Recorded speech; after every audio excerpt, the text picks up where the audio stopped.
Mga langga, magbuhat ta og iced coffee. Gidissolve na nako ang instant coffee og ang sugar sa hot water. Unya ibutang nato ang atong gidissolve na mixture diri sa baso nga naay kanang ice.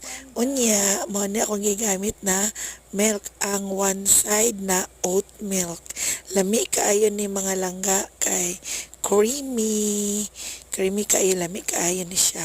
Unya, kanang hapit naman ni siya mapuno o gisip na ko ang kuan ang sulod para mabawasan ba na gimix-mix na nako mga langga kay para ma-mix yun sila tanan niya.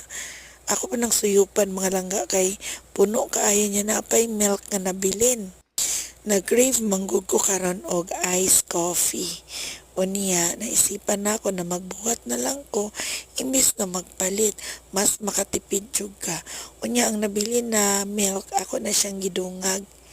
Kay nasip naman ako ang uban na mixture. Nainom na nako ang uban guys.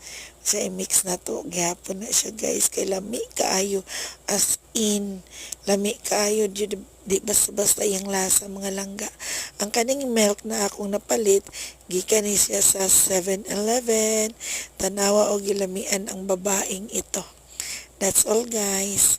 Thank you for watching.